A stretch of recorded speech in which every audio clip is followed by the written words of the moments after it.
spent his 4 years in the White House. It's how he spent every moment since he lost the 2020 election. And in 1 month, Americans are going to have an opportunity to witness in prime time the clear contrast between Donald Trump, who's a chaos agent waging a self-obsessed campaign of revenge and retribution, go up against Joe Biden, who's a leader who fights for Americans every single day. As the president said when he challenged Trump to debate, the president has a list of things he'd like to talk to Trump about if Trump does in fact show up in Atlanta on June 27th. He wants to talk about why Donald Trump's the architect of the repeal of Roe v. Wade, why he wants to go even further in his second term, why he thinks the extreme state-level abortion bans are playing out brilliantly across the country. He wants to talk about Trump's embrace of political violence and the core threat he poses to our democracy. Lastly, he wants to talk about Trump's economic plans and how they'd make Trump and his rich friends richer at the expense of working families, just like he has his entire life. So that's what this campaign is going to be focused on and talking about over the course of the next month. We're going to make sure that Trump has to answer for all of the above and for his extremism on the debate stage. That started last week when we launched our new ad, narrated by Mr. Deniro, which underscores Trump's increasingly unhinged and dangerous quest for power. And we're not going to let our foot off the gas. You'll be hearing and seeing a lot from our campaign as we bring the stakes of the election directly to the voters who are going to decide it. It's simple. Trump poses a unique and growing threat to our fundamental rights and our freedoms, our very democracy, and our economy. The threat is crystal clear today, it will remain crystal clear tomorrow, and it will be crystal clear on the debate stage in Atlanta on June 27th. So now I'm going to pause and turn it over to Robert Deniro. Thank you. I mean, this is really, even these people over here are it's kind of crazy. It's really crazy, and this thing, Donald Trump has created this. He should be telling them not to do this, but he's just,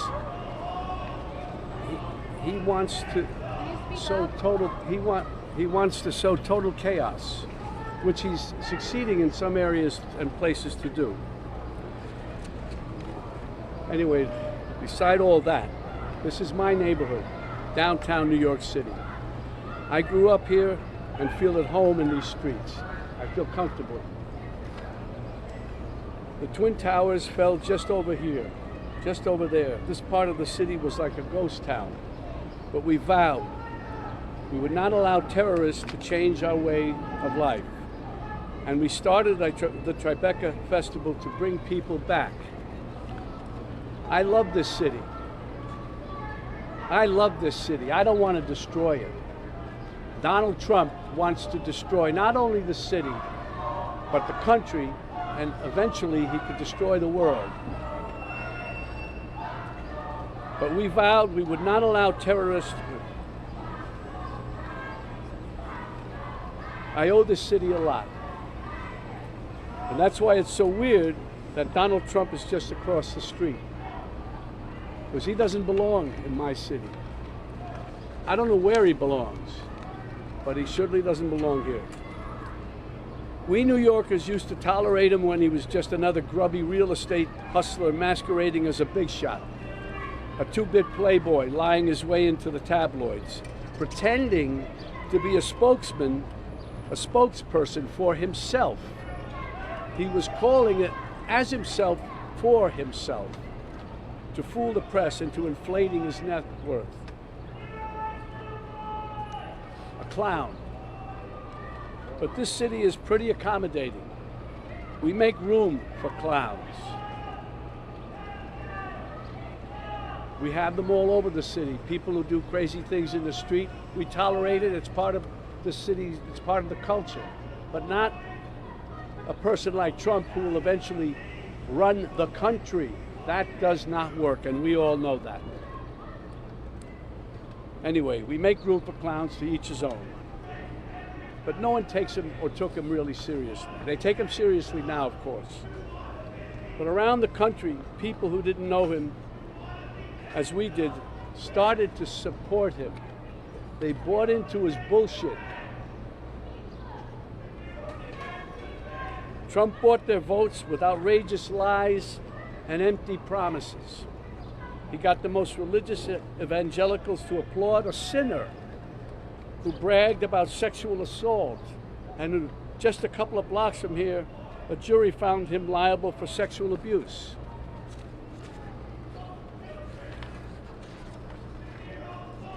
Somehow he even got self-styled patriots to support a man who called for terminating the Constitution, and on January 6th rallied an angry mob to threaten democracy, leaving death and destruction in its wake. That's why I needed to be involved and wanted to be involved in the new Biden-Harris ad, because it shows the violence of Trump and reminds us that he'll use violence against anyone who stands in the way of his megalomania and greed. But it's a coward's violence. You think Trump ever threw a punch himself or took one? This guy who ran and hid in the White House bunker when there were protesters outside? No way. He doesn't get blood on his hands. No, he doesn't. He directs the mob to do his dirty work for him by making a suggestion, an inference. And his gang grovels and follows his obvious order. It's no surprise that the murder rate and other violent crimes peaked under Trump and are falling under Biden. And now he's promising to use our own military to attack U.S. citizens. That's the tyrant. That's the tyrant he's telling us he'll be. And believe me, he means it. When Trump ran in 2016, it was like a joke. This buffoon running for president. No, never could happen. We'd forgotten the lessons of history that showed us other clowns who weren't taken seriously until they became vicious dictators. With Trump, we have a second chance. And no one is laughing now. This is the time to stop him by voting him out once and for all. We don't want to wake up after the election saying, what, again? My God, what the hell have we done? We can't have that happen again. Yesterday was Memorial Day. It's a good time to reflect on how Americans fought and died so that we may enjoy the freedoms guaranteed to us by a democratic government. A government that, as President Lincoln said, of the people, by the people, for the people, shall not perish from the earth. Under Trump, this kind of government will perish from the earth. I don't mean to scare you. No, wait, maybe I do mean to scare you. If Trump returns to the White House, you can kiss these freedoms goodbye that we all take for granted. And elections, forget about it. That's over. That's done. If he gets in, I can tell you right now, he will never leave. He will never leave. You know that. He will never leave. What does that mean? Is that the country we want to live in? Do we want him running this country and saying, I'm not leaving, I'm dictator for life? I hope this new ad campaign reaches outside the bubble to remind supporters of what a danger he is to our lives. This is not a threat. This is a reality. And that's why I've joined the Biden-Harris campaign, because the only way to preserve our freedoms and hold on to our humanity is to vote for Joe Biden for president. Really. We don't have a choice. On January 6th, while Republican lawmakers despicably tried to keep the loser Trump, in the White House, and Trump-inspired insurrectionists stormed the Capitol, brave men and women from law enforcement put their lives on the line to defend this country, our democracy. They are the true heroes. These guys are the true heroes. They stood and put their lives on the line for these lowlives, for Trump. They lied under oath. They lied under oath. Right. Who lied under oath? What are you telling me? Those two traitors behind you. Excuse me? Those two traitors behind you. They lied under oath? That's right. What are you saying? They're traitors. They're traitors. You gotta, I don't know, I don't even know how to deal with you, my friend. I don't even know how to deal with you. They stood there, they didn't have to. And there were other ones in there who probably were in with them a little bit too, and they found a way to get around. Not these guys. They stood there and fought for us, for you. For you. Well, they weren't fighting for me. No, they fought for you, buddy. You're able to stand right here now.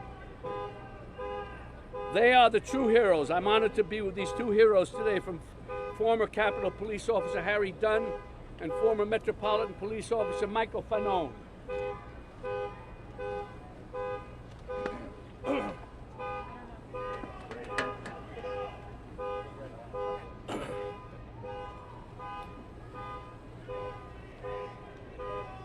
I came here today to remind Americans of what Donald Trump is capable of and the violence that he unleashed on all Americans on January 6, 2021.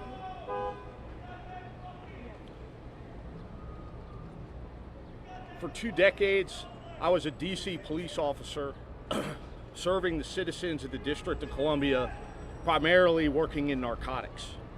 On January 6, 2021, I heard distress calls coming from fellow police officers on the Capitol as thousands of Trump supporters rushed them and brutally assaulted members of law enforcement.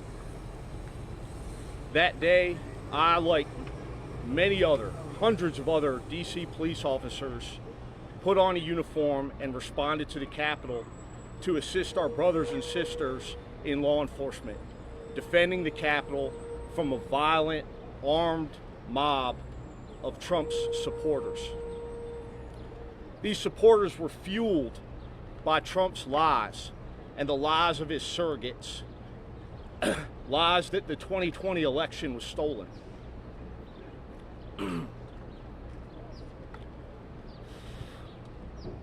Those same lies have been spewed by Donald Trump and his surrogates about what happened to me and so many other police officers on January 6, 2021. That day, I was brutally assaulted. I was pulled from the police line by a man named Albuquerque Head, a Trump supporter who later pled guilty to his violent assault on me. While being restrained by the violent mob, I was beaten. An individual named Kyle Young tried to strip me of my firearm, while chants of "kill him with his own gun" were echoed by other members of the crowd. At that time, Thomas Civic, a man from Buffalo, New York, stripped me of my badge and my police radio, my lifeline to call for help from other officers. All the while, I continued to be beaten and then struck with a taser on my neck by Daniel Rodriguez, another Trump supporter who also pled guilty to his violent assault on me. All 4 of these individuals are self-admitted Trump supporters. All 4 of them committed violent assault on law enforcement. I'm just one representative of the hundreds of police officers that were assaulted that day by Donald Trump supporters, inspired by his lies. The lies that continue to this day to inspire my fellow Americans to turn against their fellow Americans, to turn against police officers.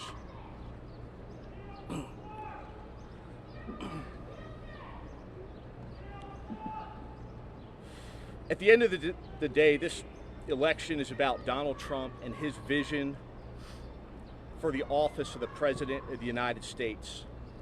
Not as a public servant who answers to the elected, to the people who elected him, but as an authoritarian who answers to and serves only himself. Thank you. Ashley Babbitt was murdered, an unarmed veteran. Morning. If January 6th didn't happen, we wouldn't be here right now. I'd still be at work, working at the United States Capitol. I appreciate the words by Mr. Deniro, Officer Fanone, but anytime I get an opportunity to acknowledge, address, and thank the men and women of the Capitol Police and the Metropolitan Police Department who served that day to protect our democracy, to protect each other, to make sure everybody got to go home that night. That's what we fought for that day. The fight for a lot of us didn't end on January 6th, that evening when we went home. The fight still continues now. What happened that day was an attempt to overthrow an election. Donald Trump is the greatest threat to our democracy and the safety of communities across the country today. He has encouraged and continued to encourage political violence. We've been called traitors just today. We were all called traitors on January 6th for doing our job. And yes, we protected Republicans. We protected Democrats alike. It's not about the story that we don't agree with. Political violence is never acceptable. But you have a presidential candidate, that champions it, that encourages it, that supports it. We cannot have that. Officer Sicknick, he died the day after January 6th. They said it was because of a stroke, but the events of January 6th caused it. His father said it best. Charles Sicknick, Trump is the reason why my son is dead. Trump does whatever will get him votes and helps Donald Trump. He is about himself. He calls the criminals who attacked our Capitol patriots. He calls the men and women who died serving and protecting this country suckers and losers. He constantly echoes the words of dictators and invokes the language of Nazi Germany, embracing political violence, pledging to rule as a dictator on day one. Those aren't our talking points. Those aren't left news talking points. He said it. Americans need to wake up. This is not a drill. Mr. Deniro said he's not trying to scare you. When I just unsuccessfully ran for office. A lot of people that I met out there said they were afraid. They're scared to see what another Trump presidency looks like. I try to pride myself in having some type of way to make people feel comfortable, saying some kind of a word, a hug, a look, or something. It's going to be okay. I couldn't say that to those individuals. I couldn't say it's going to be okay. Everything's going to be all right. We can't count on these institutions to stop Donald Trump. It's going to take us, Americans, at the ballot box to defeat him once and for all. Thank you so much, y'all. Okay, we have time for a few questions that folks have. Why did the Biden campaign decide to come here today? Because you all are here. We've been incessantly covering this day in and day out, and we want to remind the American people ahead of the next debate, the first debate on June 27th, of the unique, persistent, and growing threat that Donald Trump poses to the American people and to our democracy. So since you all are here, we're here communicating that message, as we will do day in, day out until the debate in Atlanta. Can the two officers, please spell your name? Can you repeat your name? Harry, Harry, Dunn, Dunnn. Okay, and you said? Michael, Michael, Fanone, Fanone. Thank you very much. What's your response to Republicans who say you're running on January 6th because you can't run on Biden's record?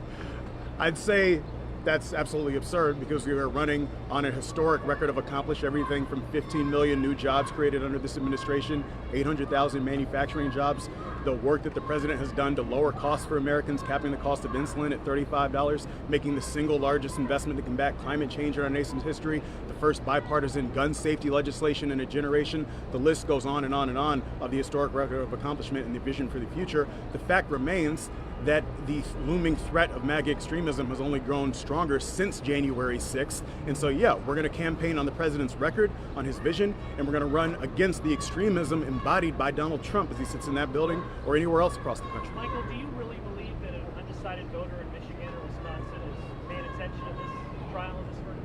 Well, they're certainly going to pay attention to the stakes of this election as we continue to communicate it day in and day out. That's what we're doing here today. That's what we're going to do every single day through the debate in Atlanta. That's what we'll do ahead of the debate in September 10th. And that's what we'll do from now until Election Day, making sure that voters in states across the country understand the clear choice that they have between a fighter in Joe Biden, who wakes up every single day fighting for them, for their families and their communities, and Donald Trump, who's fighting for himself, whether he's here in New York, down in Mar-a-Lago, on Truth Social. When he does venture out onto the campaign stump, he's fighting for one person, that's Donald Trump. So we're going to make sure that the American people understand that choice. We expect President Biden at some point to address the trial. Organized by the Biden campaign. I just want to know why you decided to do this conference here outside the courtroom. Why are you having a political conference outside of a criminal trial of the president? Again, you all are already here. It's easy to talk about the choice in this election when the entire news media is camped out here day in and day out. So we're talking about the choice that voters are going to have in this election and the threat embodied by the man who is in that building right now. But it is a threat no matter where he is, a threat to our fundamental freedoms, a threat to our democracy, a threat to our very way of life. And so this campaign is going to communicate that here in New York. We're going to communicate across all the battleground states day in and day out until voters are able to cast their ballots. Would you consider Trump a threat to all these wars Biden has gotten us into? Any media questions? Is this a weaponization of the Justice Department, sir? Any media questions? You want to answer the real questions, only the fake news? Trump's presence down here the rest of the week. Stay tuned. Is there defense that the president could mount for those voters, especially progressive young voters, given what's going on in Gaza? He set a red line for Rafah. Israelis went in and had another massacre. Yeah, I'd say one thing. I'd say that the president and his campaign are making clear that the president approaches complex conflicts like this not as a politician, but as the commander-in-chief, making sure that his North Star is American security, global security, making sure that yes, Israel has a right to defend itself, but that we are not that any civilian casualty is one too many. He's been very clear about that, and he makes decisions like this with national security in mind. I do think that stands in stark contrast of the person who sits in that building who makes every single decision based upon what's in the best interest of one individual, and that's himself. And so we're going to communicate that choice day in and day out until the election. We're also going to communicate the entirety of what voters are going to be taking to the ballot box. You mentioned young voters, making sure that they understand that, again, they have a president who's been fighting to address the existential threat that is climate change, making the single largest investment in climate change in our nation's history, making sure that they understand that they have a president, Joe Biden, who's been fighting relentlessly to make sure that we can live in communities free from gun violence, passing the first bipartisan gun safety legislation in a generation. We're going to make sure that they bring all of this information to the ballot box and they understand the clear choice between Joe Biden, who thinks about them, their safety, their interests, day in and day out, versus Donald Trump, who's thinking about himself, no matter what the issue is. All right, y'all. Thank you so much. Mr. Deniro, can you come to the microphone and speak extensively?